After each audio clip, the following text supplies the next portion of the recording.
Hey guys, Sam here from KeyCommerce.com. In this video, I'm going to walk you through exactly what Google Merchant Center is, how to set it up for your e-commerce store, and how to navigate the dashboard. You'll see what's important, what you can skip, and what directly impacts your ad performance. Let's get into it. So before your products can show up in Google Shopping or in a Performance Max campaign, Google needs to know what you're selling.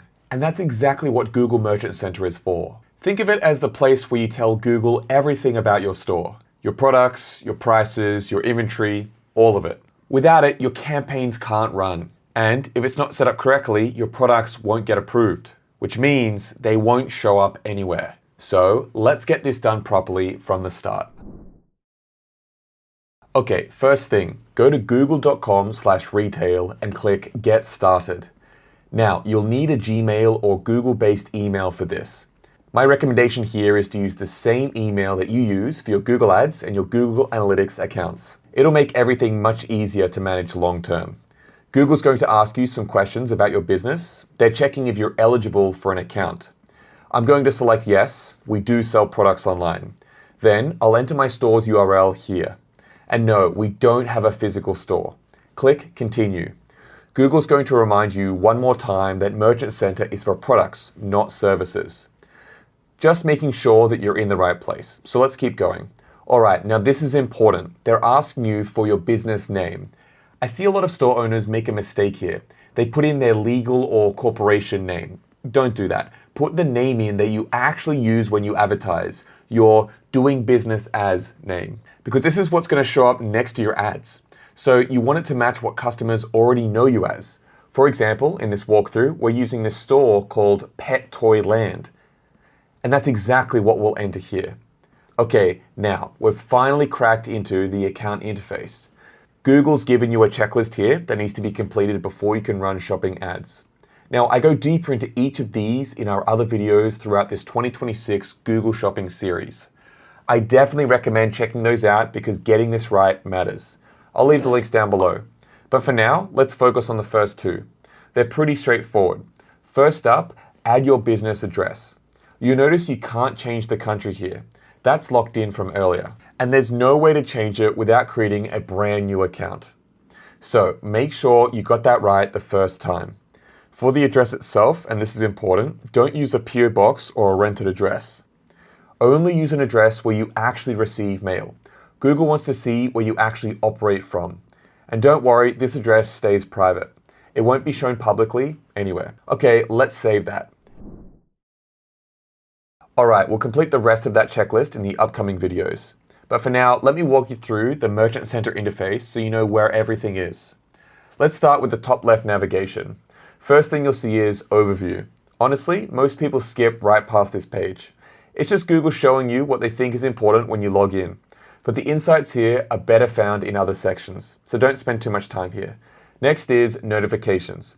This is where Google puts anything that they think needs your immediate attention. Warnings, issues, things like that. Now, let's look at the Products and Store menu. Depending on your location, this might say Products and Shop instead. Same thing. First up, Products. This is going to be the section that you use most. It's where you'll see the full list of all your products that have been added to Merchant Center. Next is Automations. This used to be called Automatic Improvements in older versions of Merchant Center. By the way, you'll notice Google updates their interface every 6 months or so. They're constantly trying to make it simpler and add features that help you organize your products better. So what is Automations? Basically, you're giving Google permission to make adjustments to your product information automatically. That way, you don't have to do it manually. And honestly, I recommend turning these on. Google can spot required changes way faster than we can as store owners. Let me show you what I mean. The first option is Automatic Image Improvements. If your main product image has text or logo on it, Google's system will automatically remove it. This matters because it keeps your image from getting disapproved. That means your product stays live in your shopping campaigns. The other boxes here, pricing, availability, and product conditions, are already turned on by default. I recommend leaving those on. Now, the last one is really important, shipping updates. Google will automatically update your shipping policy info to match what's on your website. And I strongly recommend turning this on. A lot of store owners update their policy on their website and they completely forget to update it here in Merchant Center. And that causes a huge problem. If your policies don't match, Google can suspend your entire Google Merchant Center account. That means your store is banned from advertising on Google Shopping until you fix it. We get stores coming to our agency every single day to fix Merchant Center suspensions. And the number one mistake we see causing suspensions? This exact issue. So turn this one on. It'll save you a massive headache down the road. Next on the menu is shipping and returns. These policies are really important to get right, so I'm covering them in their own dedicated video. Check the description for that link. Now, store quality.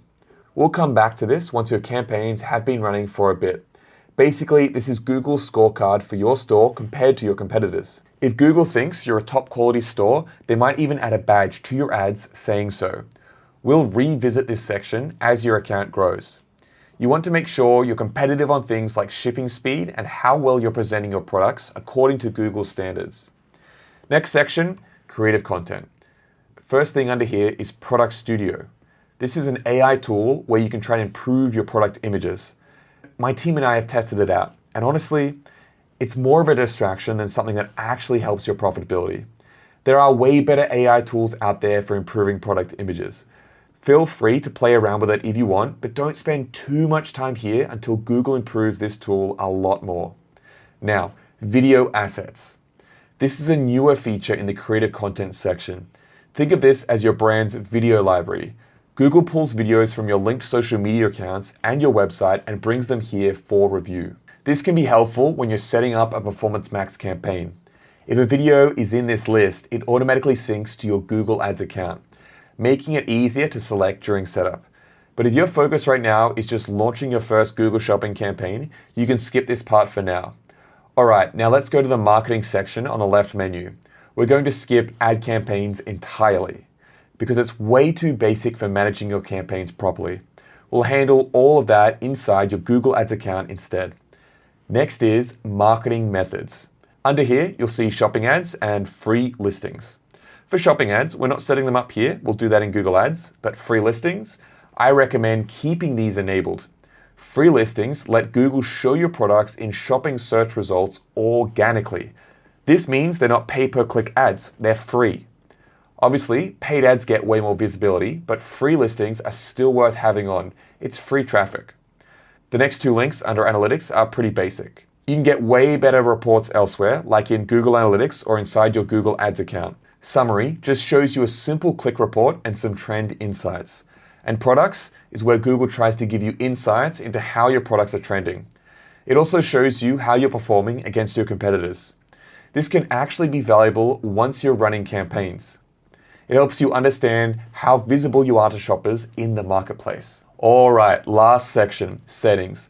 This is really important, so pay attention. First thing in the settings menu is general.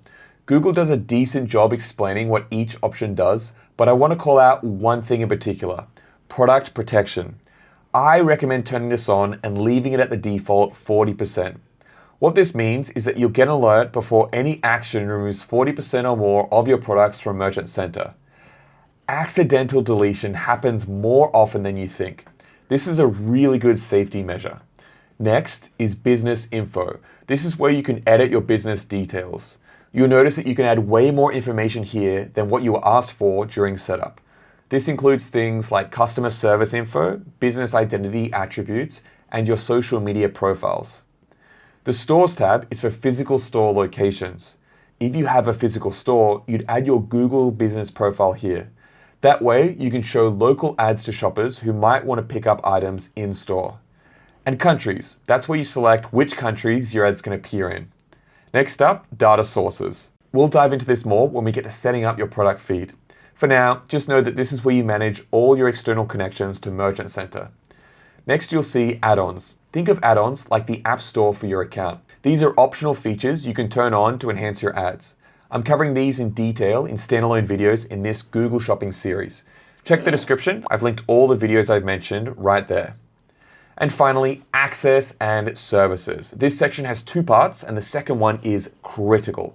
First, people and access. This is where you add and manage who can access this account. You can assign different levels of access.